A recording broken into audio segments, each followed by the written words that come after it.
Awesome, awesome. Well, first of all, thank you, Anik, for that intro. That was quite amazing. And, before I even start with anything, I'm kind of looking around this crowd and looking at all of you guys, and I want to congratulate you guys for taking action. I mean, it's a really big thing to come out here and take your time. I remember, again, when I was first starting, going to events was the way that I could do everything from networking to learning and getting yourself all motivated. So congratulations to you guys. Give yourselves a round of applause for being here today, okay? All right, cool. Awesome. So as Anik said, today I'm going to talk about the 10 things that people should know about email marketing in 2015. Now, all you guys, obviously, Profit Academy, Phase 1 teaches you all about email marketing. Now, he teaches you everything from opt-in pages and building lists and yada, yada, yada. I'm not going to go over all that because you guys have all that knowledge. But there's a lot of hidden knowledge that continuously changes throughout the day. So before I get into that, though, just for those who don't know who I am, I wanted to kind of go over who I am real quick, okay? So I'm going to look at my screen while I talk. So I've been doing internet marketing for a little over 6 years now. It was actually April of 2009 that I actually started doing internet marketing, so 6 years, 1 month now. So that's when I started working with Anik. I am the CEO and co-founder of SendLane.com. A lot of you guys are on SendLane. Thank you. With that, I actually am also the CEO and a managing partner of a leading Las Vegas clothing boutique as well. So I've got my hands in all sorts of things. And of course, I run my own thing. My claim to fame right now at this point is that I've been responsible for being part of over $50 million in product launches. So, thank you. And email marketing alone makes me over $2 million a year. That's what I cleared last year. So email marketing works, the basics work. So that's what I'm going to do. But before all this, I'm going to kind of give you guys a background of who I am. And Anik kind of prefaced it and kind of shared with you guys everything that I do and what I came from. But let me just start talking about who I am, right? This is kind of my story, right? So I started off washing cars at the age of 16, right? So throughout the years, right, I kind of moved up the ranks really fast. It was actually really fun. At the age of 16, at 17, I got promoted to head lot attendant. Then I moved up into the sales guy, finance manager. Then next thing I know, I went into finance director position, general sales manager, and eventually became a general manager. At the age of 25, I was actually one of the youngest general managers in the USA for General Motors. Thank you. Thank you.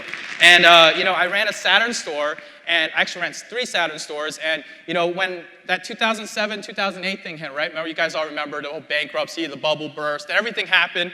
General Motors said, buy the Saturn, right? And that's when that mindset changed, right? I didn't know what to do. So, at that point, I was actually offered to stay as a part ownership in a brand new Kia dealership that they were opening, and I actually declined because I was just tired of doing the same thing over and over again. Everybody's here because you guys want to make a change in your life, right? That's the idea, right? That's the important thing, right? So even myself, at that point, I was making multi-6 figures at that point. It wasn't like I wasn't making a lot of money. But as Arik says, 12, 14, 16-hour days, constantly on my phone. That whole trip that he talks about, that was my 1-week vacation that I got out of a whole year. No matter, you know what I mean? That's all I got. I was working Saturdays almost all the time, sometimes Sundays, depending on the time of the month, of course, if we had sales quotas to meet. And it was a tough gig, right? So I talk about this. He kind of talked about it. So it was roughly 2007. Anik already talked about it. We met in Vegas. We had a good old time. We became really good friends, right? We became really good friends. But we never talked about internet marketing. We just kind of, we would just kind of dabble, what do you do, kind of deal. But most of the time, we were talking about other stuff, show stuff, TV, movies, etc., right? What would friends do, right? That's exactly what we did. Well, it was 2007, 2008, right? Oops, sorry, I skipped forward. 2007, 2008, that I had realized that I wanted to make a change, right? This is where I started to make that change. And that's when this happened. So basically, he already went over this. We made a barter almost. Teach me internet marketing. Show me what you're doing. I will fix your business. That's what I said. I will fix your business. And he gave you the story again. I don't want to keep going into it because I want to get into the meat of the content today. But just to give you an idea, that's kind of what we did. That's how I started, and that's where I am today. And now, 6+ years later, I'm here standing in front of all you guys. It's really exciting to be here and talking to everybody all about email marketing. So let's talk about the goals here today, okay? And now I see all these people taking notes, just FYI, at the end of the presentation, I'll give you guys a link where you can download the presentation today. So you guys have it, okay? Yeah, so I figured it would help instead of all this note, because I don't know about you guys, but my handwriting is like terrible. So if I wrote all these notes, I would like look at the end and be like, it didn't mean anything to me anyway, so. So I put the presentation down, obviously, and I'm sure they're recording it as well. So here's what the goal is. I'm going to share my wisdom on email marketing. You guys are all email marketers. No matter what you're doing in marketing, no matter what niche you're in, no matter what avenue of the world, from retail to internet, anything you do, you should be using email marketing. It's the future. It's here. It's not going to go away anytime soon. You guys all wake up and check your email in the morning. Everyone else does. I mean, you guys aren't anything special versus anyone else in the world. All check the email in the morning. So why would email ever go away? But you got to become a better email marketer. You are now in a big web of inboxes, basically. Everybody is in there, right? How many people, like, you wake up, how many people got like 50 emails a day when you wake up every morning, right? Yeah, look at that. You guys all get it, right? So how do you make yourself stand out? How do you make yourself make sure that you're in the email inbox? And that's what I'm going to teach you guys today, and that's what I'm going to talk to you guys about today. So these are my best practices for 2015, okay? These are my 10 best practices for 2015, and I'm just gonna go right into it. There's a lot of content we're gonna talk about. I might say something that goes over your head. It's okay. It's not supposed to be perfect for you guys right now, but as you guys grow your business, my goal, obviously, is to make sure that you can go ahead and implement that into your business, okay? So the first things first I talk about. This is a big thing that a lot of people don't talk about that happened in the beginning of this year. It's called SEO for email. The fancy thing up there. So basically, SEO for email. What is it, okay? So what is thing? All right, so the idea of copying an email no longer works. Now, what do I mean by that? You guys are taught with email marketing that you're supposed to go off and find an affiliate offer and write an email, right? But a lot of times the JV page or the affiliate page will actually give you emails that you can copy. You guys know what I'm talking about here? Yes, okay, good. So that no longer works in 2015. Doing that will hurt your inbox. What you should be doing with that is that you should be using it as a guidance. Just a simple guidance of how to write it. Now, I'm gonna give you guys an example of that because I always feel like it makes more sense when I give you this example. So here's my example I tell you, right? I have a very special, this is what the original would say. I have a very special video in which you'll learn how to open your very online business, right? That's the original that they give you. Now, you just want to tweak it in your own words. Saying the same message while still giving that same message, but changing it so that it's not the same. So not every person who went to that page is copying the same thing. So in this case, I wrote, if you've been thinking about opening an online business, I have a very special video that you need to watch, right? It still delivers the same message, but it's just in your own voice. Does that make sense? Just a very simple change like that. And now, there's going to do two things for you. It's not even just doing it for deliverability, but it also helps you build your mind up for creating your own voice. It's very important to create your own voice in email marketing. Everyone has their followers. You guys listen to Anik. You guys have listened to Sonia. You guys have listened to Mike. Everybody here has a different style, right? If you're on their email list, you have a different style that you receive from every marketer, right? That's because they all have their own voice. The successful marketers will always have their own voice because you have to be able to share in your words. So that's my first thing, okay? Now, number two, I want to talk about using free email service such as Gmail, Yahoo, Hotmail, Bing, any of those services, versus a domain name, versus the idea of a domain name. How many people do your email marketing use like free services? Gmail, email, oh wow, nobody? No? A couple people, you guys are shy, it's okay. All right, so using your email service free versus thing. So basically, let's talk about this right now, okay? So this is when you're sending your email from like jimmykim@gmail.com, for example, right? As opposed to jimmy@jimmykim.com or something like that, right? So the idea for people, they get scared, right? I was talking to a lady, I don't remember who I spoke to a little bit earlier. Oh, she's over there. She was talking to me about that. She said, how do I get my email into a domain name, but without buying all the hosting, without all the technical stuff? So I kind of laid it out here today with you guys, okay? You buy a $10 domain. You forward your free email service. So what do I mean by that? Basically, when you buy one, if you use Namecheap, GoDaddy, any of these services, actually in the back end of those things, if you go, there's an option called email forwarding. You can just set it up where you write Jimmy, and let's say I bought jimmykim.net, which is my domain, right? So if I say Jimmy and jimmykim.net forwards off to my email address, my Gmail address, okay? I haven't bought any hosting. I haven't had to do anything. I spent $10 to have a personalized email address, right? That alone will help your delivery. That's important because, I'm going to tell you why, okay? So first, it creates a trusted domain name. Gmail is like Gmail, Yahoo, all those, the free services, are what the spammers use. They'll spam you with these free ones because they'll just turn and churn, right? So when you have an email address where you have people listening to you, you create this trust in the domain, right? The ESPs, the email, the Google and the Gmail, and everybody who's inboxing into your inbox, they have to trust your domain. It also allows whitelisting. You guys have seen the whitelisting. You'll see other marketers say, oh, whitelist my email address. You guys have seen that, right? Yeah? So that's what that does too.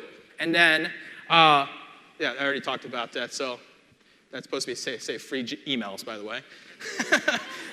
I must have been hungry when I was writing that. All right, so, and then the trusted sender email, okay? So that's kind of like the really small tidbit that takes $10, 5 minutes of your time that you should be doing for all your businesses. Don't use Gmail to send from. This is your sender email. This is when you're sending that from name, right? The from name of whoever you're sending from. So if it says Jimmy Kim, the from name next to it, right? Wherever it's coming to email. This is what I'm talking about in using for your email. So make sure you're using these domain names. It's $10. It's real easy. It's right in the back end. It's called email forwarder. You can't miss it. So it's very simple and straightforward, okay? So the third thing I talk about is list scrubbing. How many people here have a list already? Raise your hands so I can see. Okay, we got a good amount. Okay, got you. All right, so what is list scrubbing, right? AKA deleting old emails. Now, the idea of deleting old emails sounds like crazy, right? I'm going to go over an example why it's so important again in 2015. All right, so why is it important and how you do it, all right?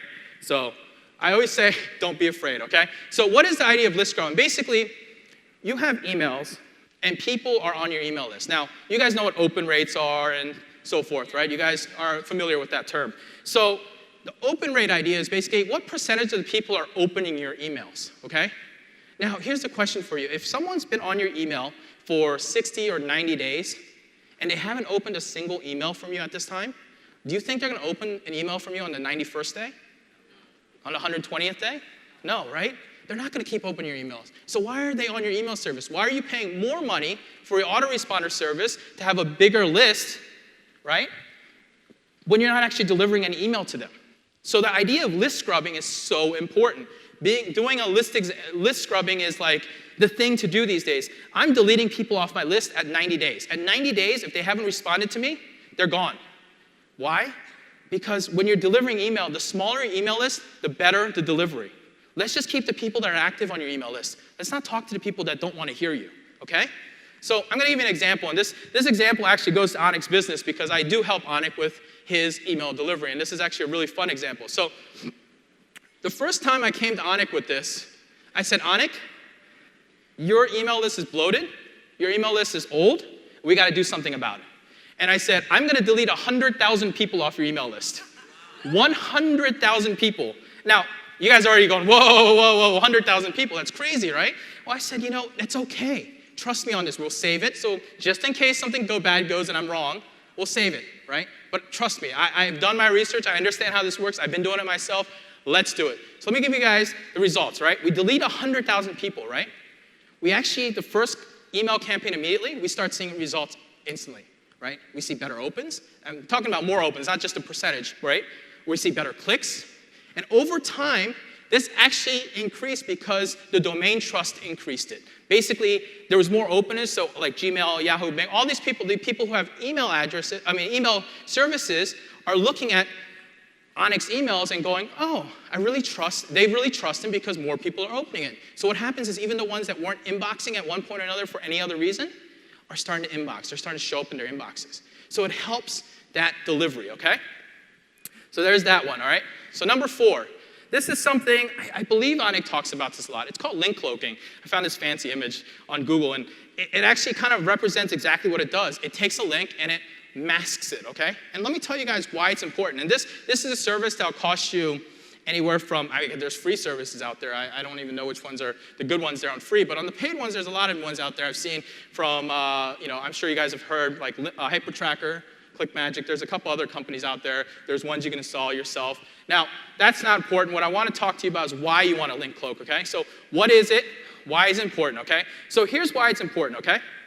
First of all, you guys are buying solo ads. You guys are buying traffic. You guys are doing all sorts of things with email. You guys are spending money to invest and grow your business, okay?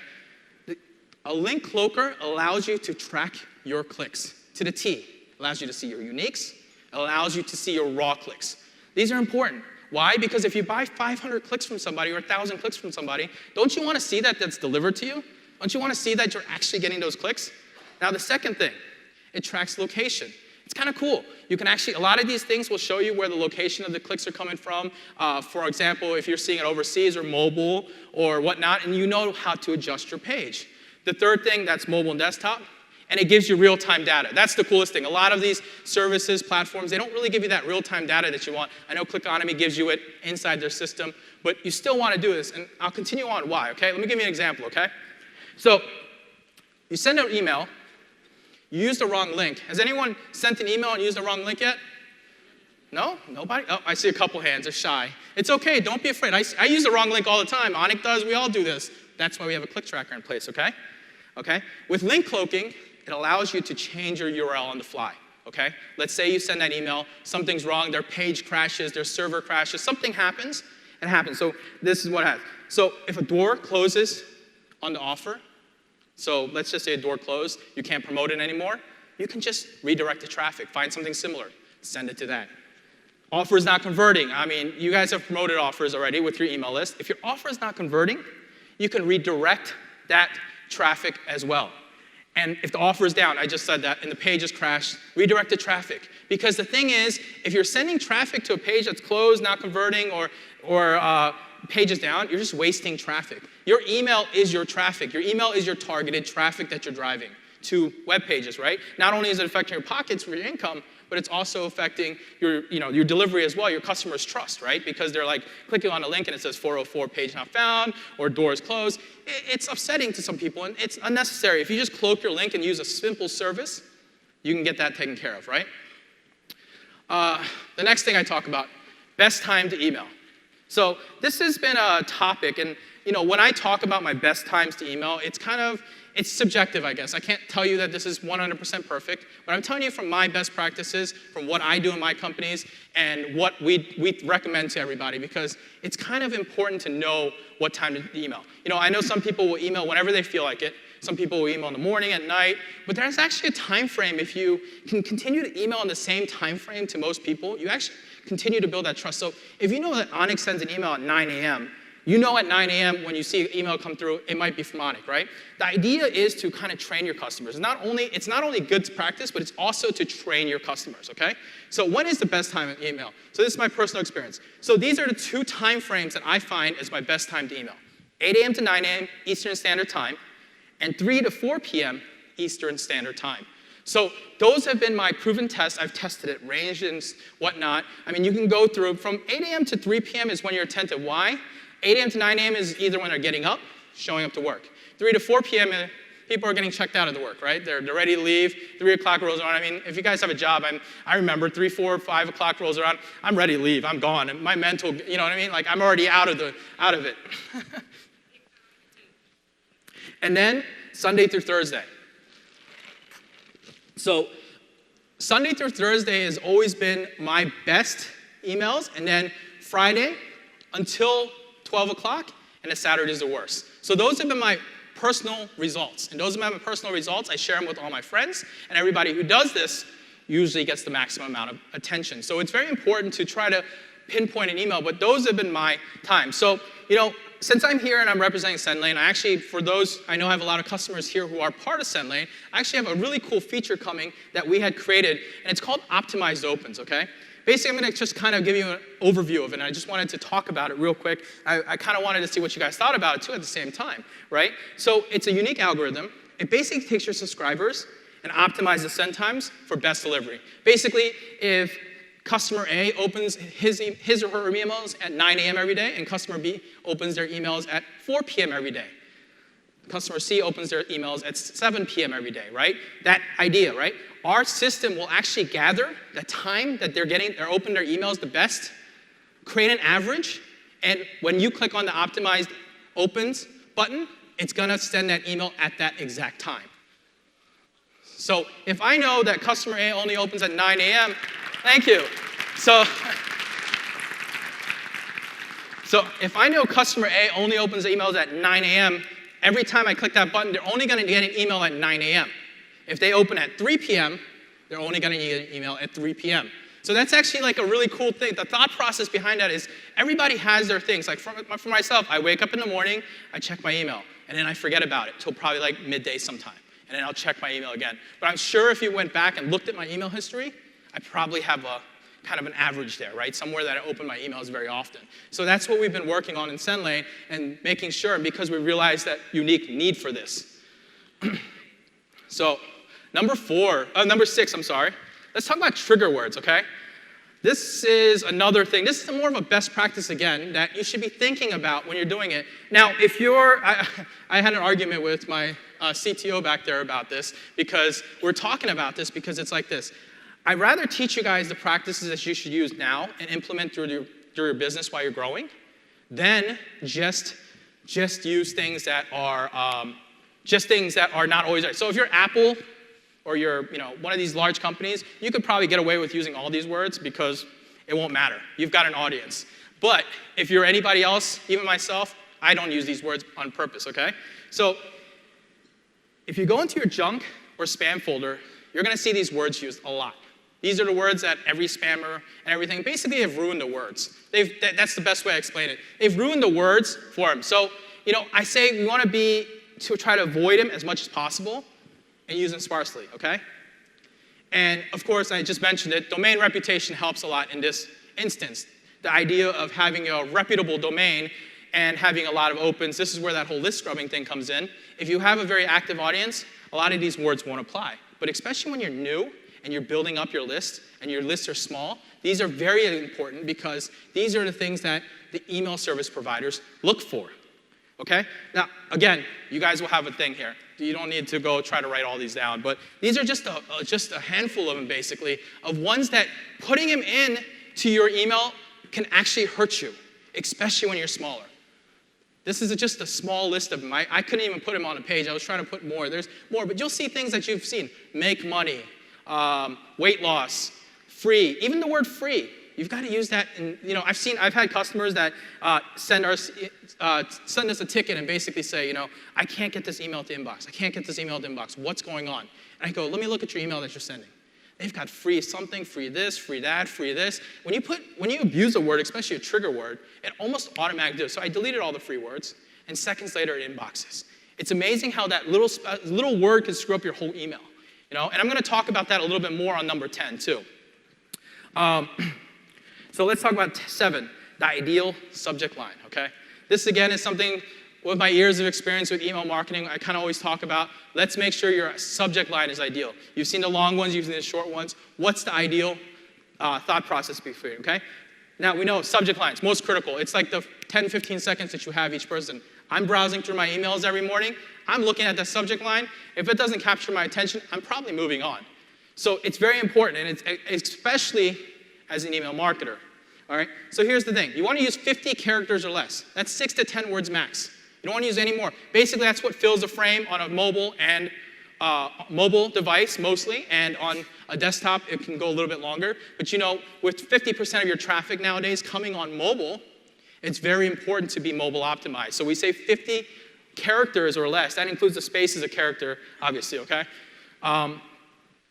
Make sure your from name is very clear. Your from name. Like, if it's Jimmy Kim, be Jimmy Kim. You don't have to be, a bunch of arrows and spaces and asterisks all over your name. That doesn't help. Be clear. Be clear who you are. That's one thing that I keep telling my students. Now, let's talk about this. Avoid all caps, lots of punctuations, repetitive words, and trigger words. I'm going to go over each one real quick, okay? First of all, writing your subject in all caps is going to be almost a sure way to hit a spam filter of some sort. just because it just is unnecessary. You don't need to do it. In the internet world, when you type in all caps, you're shouting at someone, right? That's what it means. It means you're shouting at someone. No one wants to get shouted at, even if it's virtually through email. So don't shout at your customers, okay? Punctuation.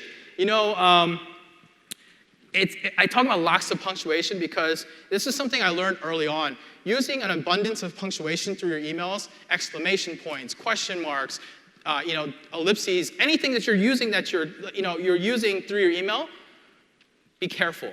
You want to use 2, 3, 4 types of punctuation in your email, max. Outside of that, you start risking yourself into the spam filter. That's basically what it comes down to. And of course, repetitive words, when you're saying very, very, or anything you use to repeat, again, is not good for delivery as well, okay? And then of course, trigger words, that's pretty self-explanatory. All right, so the next thing I talk about in number 8 is email templates and versus the plain HTML. Basically, you guys have seen them, the fancy and the plain. And this, I'm going to bring in an example again that Anik and I had talked about because I think he even made a blog post about it because I knew the answer to this, but he wanted to prove me wrong. And I don't know if Anik's even in here right now. But when we did it, basically, we said, I kept telling him, look, the whole fancy email thing doesn't work, okay? It's great for branding. It's great to have a representation. But the fancy email actually hurts your delivery. And it'll increase the chances of you being in the promo box. That promotional box is always looking for templates. One of the algorithms behind, especially like Gmail, because they have the promotional box now, right? They're always looking for a consistency of email templates, right? An image, boxes, special things, basically making it look like fancy, like the same template every time with the same words in there, right? So the chances of getting into your promo tab increase significantly by using a very nice template. Our best recommendation, a plain HTML email, a very simple, plain one. Just the way that you guys see Onyx send to you guys, that's the way that you should be sending as well. Don't get fancy. There's no need to do it. We've tested it over and over again, okay? So we did that. Same images. We talked about the same images. Recently I had a test where I had an affiliate, I was promoting something, and they had these images in there, right? These cool banners and stuff. Oh, use these in these emails. So I tested it. I said, you know what? I have a feeling that it's not going to work very well for me. So I tested it. I copied an image, put it in my email, and I tested it. And believe it or not, ended up in the promotional tab. The reason why is, I said earlier about Google SEO. That image has an SEO. Did you know Google takes that image and they run it through their filters, right? You can actually take an image and put it into Google, and it'll tell you where it came from. It's actually really cool, and it does it backwards just in email too. So if they see it heavily used, they must assume it must be a promotion. Real simple and straightforward. Even works down to the bottom there, the same enders, signatures, the legal mumbo jumbo. I've seen marketers that write this huge legal mumbo jumbo on the bottom of the page. I get it, they're trying to protect themselves, but that's going to land you in the promotion filter as well. It really is. It's not about the email service you're using. It's not about it's not even about the content. It has most to do with just your template and your images. That's really how you end up in a promotional tablet. So now I'm going to talk about an example here. Oops. All right, well, I missed a slide, you can tell. All right. So basically, there was a basic, I'm going to just kind of lay it out in pictures here because that's the only way I can share it. But there was an email test that Anik and I did. There was email A and email B. Email A was fancy. It had pictures of him, a big like movie play button in the center of it, a bunch of words all around it, a big header, a big picture of him. And he said, oh, this is going to do way better than everything else, okay? And I said, okay, well, you send that, and we'll split test that and send it a very plain. Same message, the same subject line. Everything else we're going to leave exactly the same, okay? Let's test it. Let's see what happens, okay? So here's the results, okay? Oops. So here were the results, all right? So we did the fancy one. All right, we had an open rate of 17.72% and a click-through of 4.13%, okay? And there was the results of the plain one. Plain text was 20.37%, and the click-through rate was 11.48%. I mean, you guys can see the significance and detail there, right? That's pretty big. If your email list 100,000 people, think about how many people you're adding to that open, and especially look at the click-through rate. And the reason why was the change of the template was a big deal. The whole fancy versus the clean. The clean, it kind of got right to the point. Here's the email, you read it, click it, right? We're marketers. We're not trying to brand, well, we are trying to brand ourselves. Did that cut off? Okay. we are trying to brand ourselves, but at the same time, you still want to deliver the emails because this is your business. And every email you send, though it be content or a promotion, you still want to get in their face, no matter what. You want them to open, you want them to click, you want them to be attentive to you, or else it's a wasted email. So these are very important. The next one I talk about, call to actions. Call to actions are fun because, well, call to actions are important, and I see marketers not use it often enough. We actually, again, another recent test we started testing with, and I was like, I know the call to action is so important. We got to get up top. So here's what I talk about with call to action. Bring it early and often, okay? So this one's real simple, very simple. Bring the call of action within the first few lines, okay? Get that call of action. They're opening the email because they know you have something to deliver, but make sure there's always a call of action at the same time. Don't send emails without a call to action because they have nothing to click on. If they open it, that's great, but you got to get them trained. The idea of having a call to action is training. Regardless if it's content or it's a promotion, you want them to train him to click on something, right? And then the second thing is you want to bring it up in the first few lines because if you're like me, I open an email like this, and if I start reading the first few lines and I'm bored because it didn't tell me what's going on, it's giving me this long story about something or another, I close it because it's not attentive to me. I need to make sure that call of action, what you're doing, is told up front as fast as possible. So within the first 4 lines, I would say, get that call to action going. All right, so at least 3 times per email, as often as possible. And use HTML cloaking to display. You know, this is another fight that we have between marketers is basically, do you show a display like a naked link versus basically going, click here to find out more information or get more information by going here. That idea. And what I think and what my personal experience has been is that using that HTML cloak allows you to get better clicks. Get better clicks in your system because basically the idea is if you mask it, you're never displaying what they're clicking on. People are funny, you know, they see a link, it looks crazy, it looks weird, they don't click on it because they might think it's bad, it might be malicious, etc. Okay? And the last thing, and number 10 that I kind of talk to and I kind of talk to everybody, it's one of the most important things that I learned this past 2 years that has dramatically increased my inboxing, dramatically increased my email marketing, has been testing. So what am I talking about here? Testing, and retesting, okay? I just keep writing here, test, okay. So basically, the idea of any autoresponder, regardless of what you use, SendLane, or you're using any of the other autoresponder companies out there, the idea is they all have this little test button. You guys have all seen a test button, right? You know what I'm talking about? There's like a little, oh, some don't, okay. Well, when you're in the email campaign, after you've written the email out, there's a little button that says test. It sends to your email, okay? Now, a lot of times you'll be fine, but there's those small percentages of times because you use the trigger word, use something special, that you're not getting inboxed. You're not showing up in your inbox, you'll hit test and you'll sit there and wait, nothing. If you jump over your junk or spam folder, chances are your email's over there. And a lot of times it's just one simple tweak will get you right out of that junk and spam box. It could be from a link, it could be from just something you use, a trigger word. It could even be your subject line. So sometimes you need to test your emails, especially your autoresponders, because those autoresponders are follow-up by itself. You never get to test them after you test day 1. So you need to make sure those are tested perfectly, that they're inboxed the day that you put them in there. Because if they're not testing, because if your first one doesn't go in, guess what happens to your second email? It's not going to go in either. And the third email there, not going to go in. Now you wasted 3, 4, 5, 6 days of email with your people because you didn't test, okay? It means more opens, more clicks, more trust, and a potential whitelisting to your email. Okay, so let me talk to you guys about whitelisting, how cool, like I talk mostly about Gmail, guys, because Gmail is like 80% plus of users now. That's what people use these days. So we always focus on Gmail as our #1 delivery platform because we always want to deliver on Gmail first, and then we'll worry about the other free services out there next, okay? So what is domain whitelisting or user trust, okay? Obviously, there's one way. People can actually go in there and, what's that called? Hit that little add to favorites. Some marketers will tell you to do that, add to favorites, put it on your thing. Well, I'm sure you guys like with me. I'm lazy, I don't do that, right?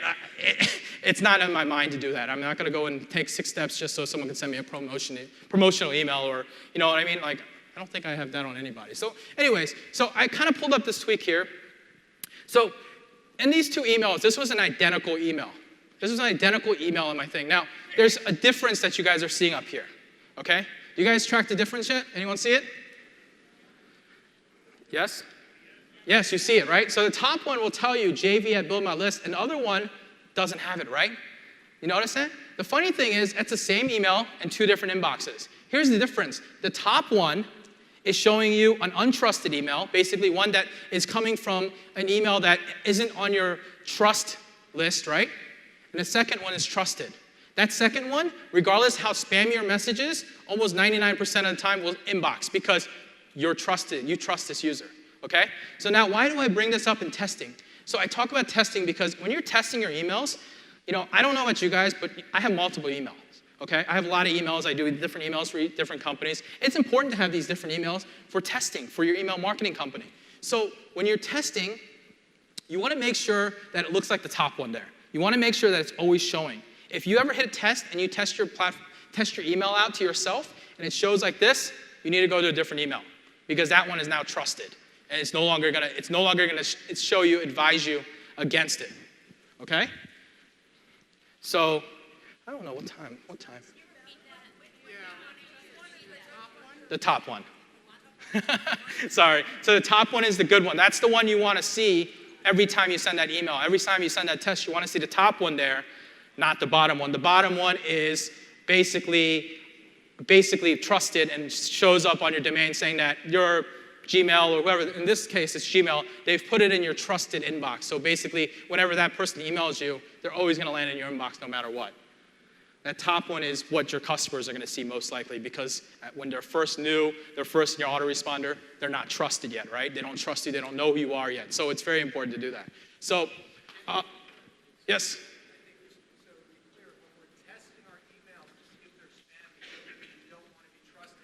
Correct.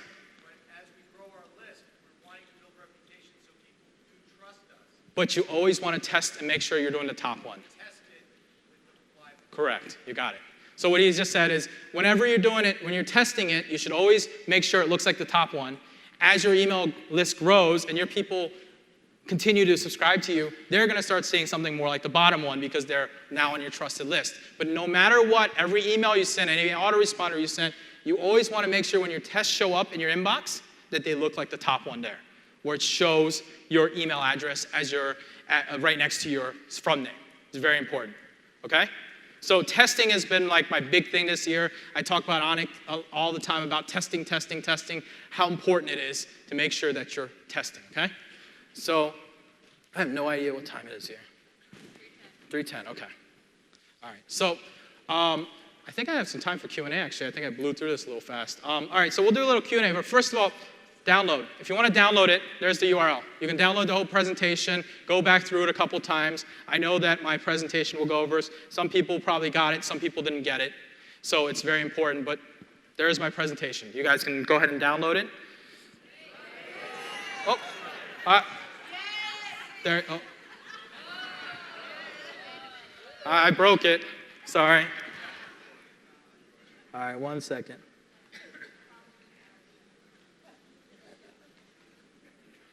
Yes, work? No? Hold on, we're going to the end. I don't know how to actually use. 1 second, guys. All right. That should work. Yes? No? Oh, there it goes. Okay, there it goes. It's actually really easy. jimmykim.net/Profit Academy. You'll just go on there. It'll say download button. It's a PowerPoint presentation. You can download it, kind of go through it again. If you missed something, if you couldn't see it, you can grab it from there. So I think I have a few minutes, actually. I can do some Q&A all about email. So let's open it up. Jimmy, Yes? when you're talking about the redirection of Cloaking, are you talking about you're able to redirect it if a page is not working or anything? You're doing it in the back end and the Cloaking link will now redirect to the new link? Correct. That's exactly the right idea. So he asked basically, I think I understand what you're asking. Basically, let's just say you use this link and let's just say you wanted to send to a promotion today and you sent an email, right? And let's just the page isn't working, your link's not working. What a cloak tracker does, it gives you a back-end ability. Basically, your back-end is where you're entering your link in, okay? And I think he has a section in his course in Profit Academy about this. But basically, it allows you to change that to whatever you want on a fly. On a simple fly of changing that domain. So if you put google.com in there and you hit send, and then 2 minutes later you notice that, oh, I spelled Google wrong. I put 2 G's in there or 2 O's or something extra in there. You can go in there and correct it real fast, as opposed to a typical email in which you're sending an email and you don't have the ability to control. Once you send that email off into cyberspace, you can't change that link. So make sure you're protecting yourself with cloaking it, basically masking it so you can use a tracker with it as well. Okay? That make sense? Yeah, change it to the back end, and it'll now instead of here, same link over here. Correct. Got it. Yep. Hi, Jimmy. Thank you for a really awesome presentation. Okay, and now, yeah. Thank you. Give it up for Jimmy. Okay, I've been using for a long time now Aweber as my email provider, and I found this service that's called AW Pro Tools. I don't know if you're familiar with it. Tools. It allows you to cloak links and move people from your. It does a lot of things. Okay. But the thing that I'm not sure about is when you use the link created by that, it cloaks it.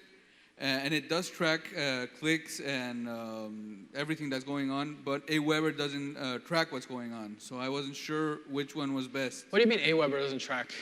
Usually when I use this one and somebody clicks on it, Aweber shows 0 clicks.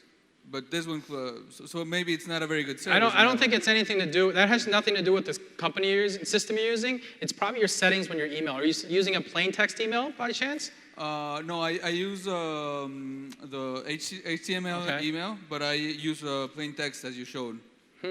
It's probably something, you must be turning tracking links off. In Aweber. In Aweber, correct. All right. Well, It has nothing to do with this tool. It has to be with your sys side, basically with Aweber. There's an option that says turn tracking off, so it turns the tracking off. What happens with the ESP, any company, is when you send that link, we remask it anyways when we send it out. So whatever you put there, we're going to remask it for our own tracking links inside of it. So it has nothing to do with the actual tool you're using, but yeah. okay, I'll check it out. Thank you very much. No problem. Where are we going? Over here.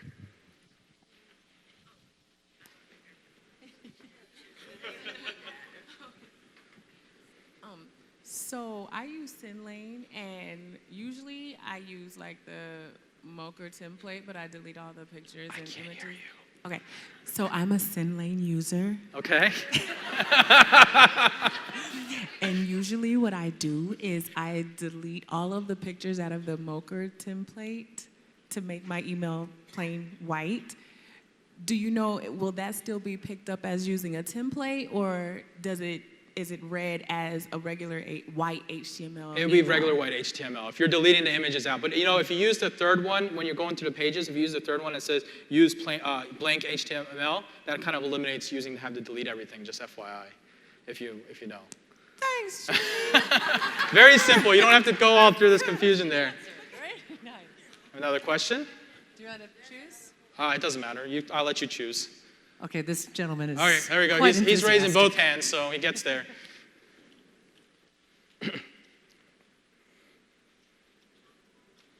Jimmy Kim, I just want to be your friend. We can be friends. My question is, I'm very, very new to this, and going through the Profit Academy videos, they were talking about lead pages, and Mr. Hutchins was talking about a double opt-in, a 2-page opt-in, and I signed up with SendLane as well, and I was just wanting to know, I couldn't find one with your guys' templates on there, so I just wanted to see if that's something that you could bring to the table, because I would rather use that, so that way on my first page it doesn't look like I'm taking something from them right away. Sure, the 2-page opt-in. You're talking about basically they click a button and it opens a box, right? Yes, sir. When's the last time you've been into the site? It's been a little bit now. What's that? It's been a couple weeks. Yeah, Yes, sir. it's there. All right. Well, hey, good deal. You already knew I was coming at you with that, so good deal. All right, who else? Anyone else? Right here. She's standing up and... This one right here? Yes, in the corner there. There are like 2 more questions. I don't know how much time I have. Anik? I think it's 3:20 or even 3:30. Oh, okay. Cool. Hi. Hi. Thanks for your presentation. This is probably a very simple question, but Sure. you mentioned the fancy emails versus the HTML. So is the fancy when you're using a template? Correct. Is that what you call? Okay, and HTML, is that like the written out, the long I get, sales pages? yeah, exactly. Like it's just a plain text email, basically a white email with just some words on it, a plain What if email. you have an e-sign that goes out and you use a template for branding purposes to send it out? Correct. So what I was saying is, if you're really into branding, you can do it, but the chances of ending up in a promotional tab increase, and your click-through rates and open rates seem to decrease with it, and that's the test we keep seeing over and over again. So it's a decision you have to make. Right. Again, if you're Apple, you're sending out the perfect Apple email every time, but they don't care because they've got the huge tribe and following behind it, right? But when you're starting up fresh, I know you're trying to brand yourself, but at the same time, it's important to get the most opens and clicks. Sure. So I always recommend using the plain HTML text. All right, thanks. Yep. It doesn't matter. You can take a couple more. Yeah, standing up wins, I guess. Is there any way to put a picture in a plain HTML? Yes, absolutely you can. You can just, well, depending on the service again, they all have, you can put the pictures in. The key is, and we talk about this again, is the key is to use a unique picture, not one that you're finding. Yeah, if it's yourself or whatever, it's fine. It's when you go out and find an image off Google or an image off of someone's affiliate page that you post in there, no longer becomes a unique image. Your chances increase. Doesn't mean you're gonna get promotional tagged. I'm not saying you are, it just increases, and that's what I've always noticed. Where did we go? Oh. Is there any way to put a remarketing pixel inside a plain A remarketing pixel? Yeah, I would like to just remarket. That's a great question, actually. Yeah. That is a great question. I don't know if we can do that. Is Zach in I there? think we can No? do that on plain HTML, but He doesn't know it's either, I great. don't think. Zach, he wants to know if there's a way to put a retargeting pixel. Zach is our CTO, by the way. He's here of SendLane. He's the delivery guy. He's the guy who gets your emails in the inbox. So that guy back there. Yeah, give him a round of applause there. Zach, he wants to know if you can add a retargeting pixel on an email. He said, no, I can't. It does not work with email. Okay, and one more question. Sure. I found out that I'm using HyperTracker for, to track my clicks. And it seems like after a while, they I don't know, just the emails like getting spammy because of the HyperTracker link. I'm not sure if that's the case in SendLane. I'm not using SendLane, but It, again, depends if you have that little link clicked or not, where it's displaying that link or not. This is why I was talking about masking emails, how important it is. like So if you don't mask an email, it displays that link, right? hypertracker.com/, Right, etc. right. That alone can get you in the spam box. Try using the HyperTracker link, but mask it. Click here to learn more, something like that. Mask it and put your HyperTracker link into it. You know how that works, right? You highlight it, you hit the link button usually. Okay. And what that's going to do is it's going to let the back end go ahead and track it through their system. So whoever the company is, Aweber, it's going to go ahead and cloak it, but it's not going to display it. So by not displaying, you eliminate that problem. oh. Hey, Jimmy, Yes. what do you think about getting Zach up there with you on stage? I mean, Zach, if you want to come up here and answer some questions, Guys, what do you think? You want Zach up there?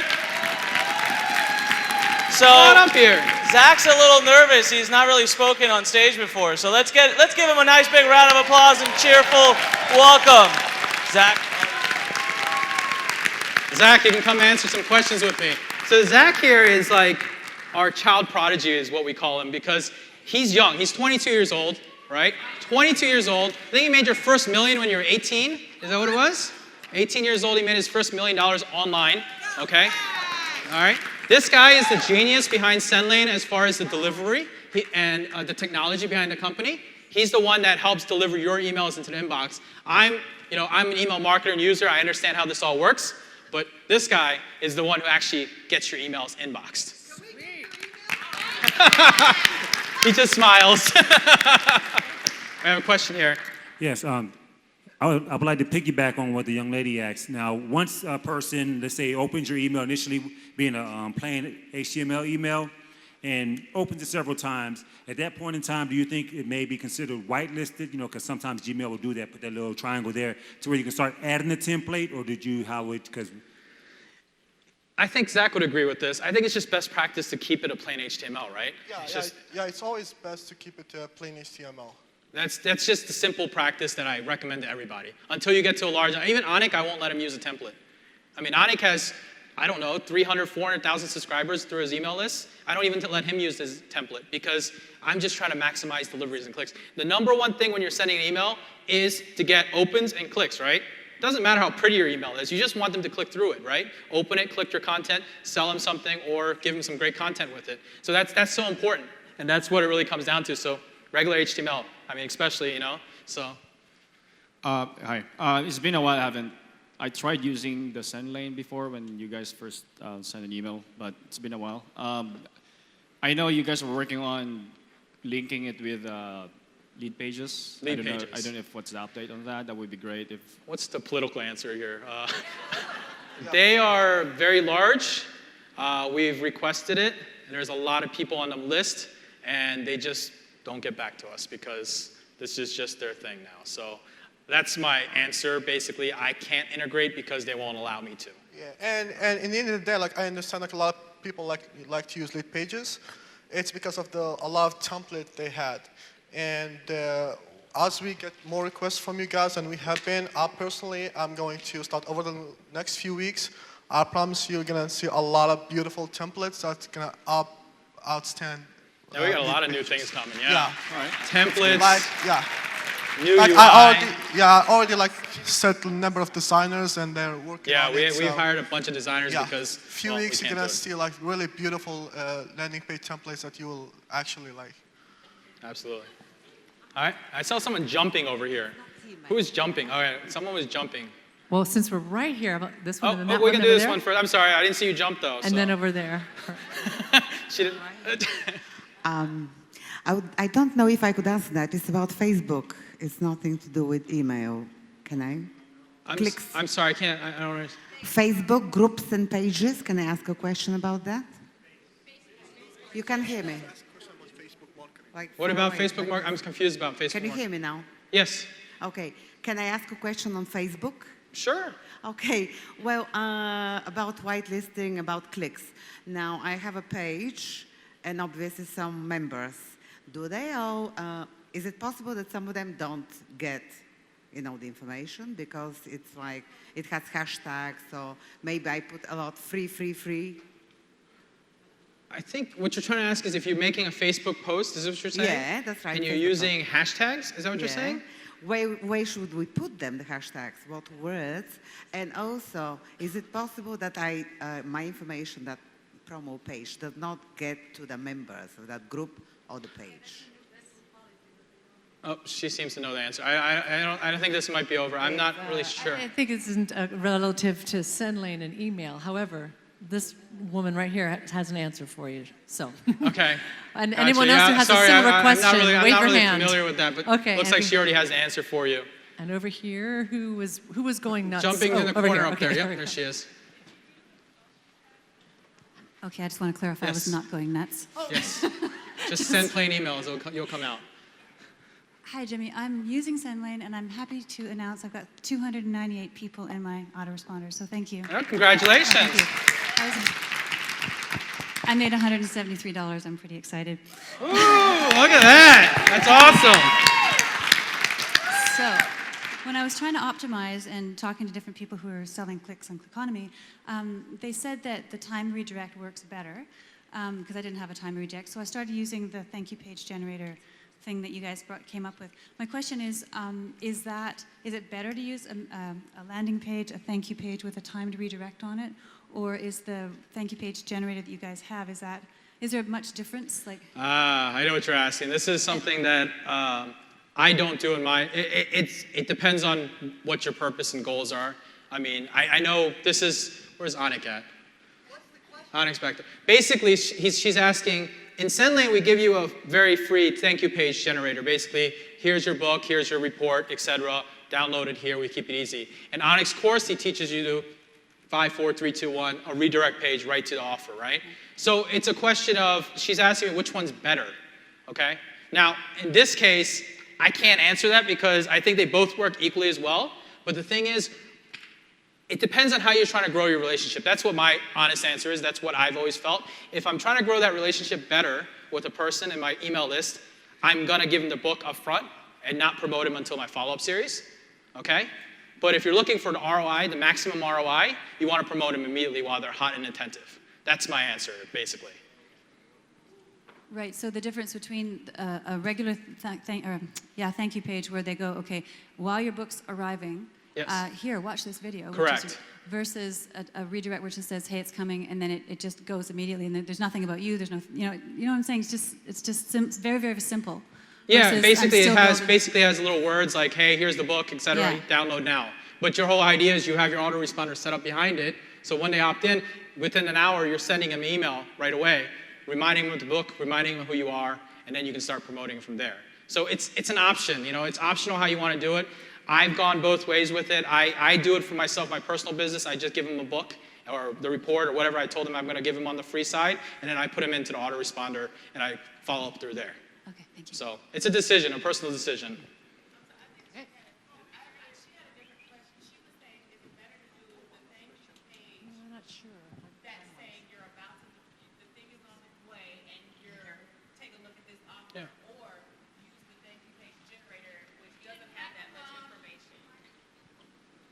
I think, is that what she's at? I'm confused by this question, I guess. So, yeah, maybe you guys. I'm sorry. I think that what she was asking was not whether or not to do a thank you page offer, but there's an option in SendLane where you can create the thank you page, the transition page, where it just says, you know, thank you, it's on its way, now take a look at this offer. Well, actually, thank you page is designed, it just says to download now, which is why it's not triggering in my head. If you change the words to check out this offer, then if that's the question, then you want to use the auto direct because people are lazy, they won't click through, so you want to force them through as fast as possible. So that's the answer for that. I thought that's what she was asking about, the page of giving them a book and a report and ending it there, or forwarding them to an offer. That's what I was thinking too. Okay? Are we time or? I don't know. We can do like two more. Let's do two more. I see someone. Okay, I see he's been raising his hand, so I'll do him and then her right there. So afterwards. where do you want to go? Right here in front. Okay. This is just a feature suggestion. Sure. It would be awesome if you guys could add a feature within a semi-just version of, like, for example, like a Dropbox where we could upload our content that goes beyond 100 megabytes or 50 megabytes, but the link will expire in a certain, or you could manage the download time or. Yeah, hosting, we're already doing that. You guys do that, or awesome? All right. We don't do it. We're working on it, right? Yeah, we're already we're working on it. That's great. It's not available yet, but we're working on it. We've got like a feature list, like that's great. hundreds of things that we're working on. Guys, just remember, we're digital marketers. We've done it all. So we've got a world of things, but our first and foremost thing is delivery, to get your email into the inbox. That's the first thing, and then we're gonna add a bunch of features behind it. I mean, you guys are gonna see a brand new UI this year. I mean, well, in like 30 days, I think we're out, right? Yeah. 30 days out, you're gonna come log in, it's gonna look completely different, because we've listened to you guys, we know what you guys are looking for. You guys have kind of been a little bit of a test group, which is why we gave you guys a lot of months, we gave you 3 months free on purpose, because it allowed us to get the feedback and grow with that, okay? And someone was jumped back there, one more back there.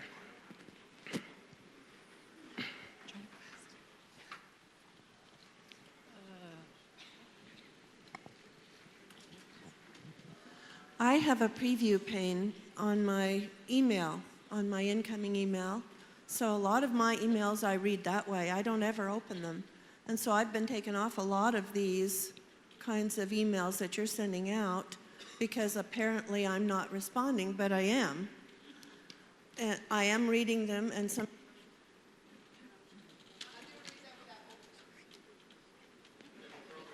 You're using a special program, is that? It's a preview pane. A preview it's called pane. So I'm seeing it below without having to open the email. And I see. And then you're eventually getting pushed off the list because you're not opening emails, right? Yeah. So is there a way that you guys can? I don't know that, but it actually brings up a good point that I don't know why I didn't put in the slide about it, but basically about the email thing. It's not proven 100% like how this works, but basically this is the idea it works. Anik and I was talking about this. I'll use Anik as an example with his wife. Basically, his wife is obviously on his email list, right? And recently he was like, hey, she's not getting inbox. She's not seeing my emails, right? I said, check spam. And he goes, she's in spam, why? Because the user hadn't opened the email in like however long. We don't know the exact date. yeah. It can range from 8 to 30 days. It was what we've seen, 30 days, 60 days. Because the user hasn't actively opened the email, you're actually not getting the email. It's just going into your spam box because your email service provider is saying Then it's not relevant. it's not relevant to you, so you must not care, so no longer. That comes back to my whole list scrubbing thing, right? If you list scrub, you don't have to do that. But outside of that, I don't know what to tell you there. If you're using a previewer, I don't know how to explain that because the only way it works is when you open it, it has a tracking pixel that's inside that email, and that's how it shoots the information back to us. So that's the only way I can explain that. Wow. So. Is it? How are we on it? All right, Do we one need to more. end, I'll or- take one more because she's just shaking her hand. One more we'll take. Okay. She's shaking her hand. And I'll be around, guys. And guys, just so you guys know, we have the booth outside for SendLane. Just because the booth is there for SendLane doesn't mean that we can't answer other questions if you have questions. They're there. I flew them in from Canada and San Diego with me, so they're here to answer your questions. Anything, even if you're having issues, they'll log into your account right now and help you. So they're here back there all day today, all day tomorrow. So I'm sure you guys have seen that booth as well.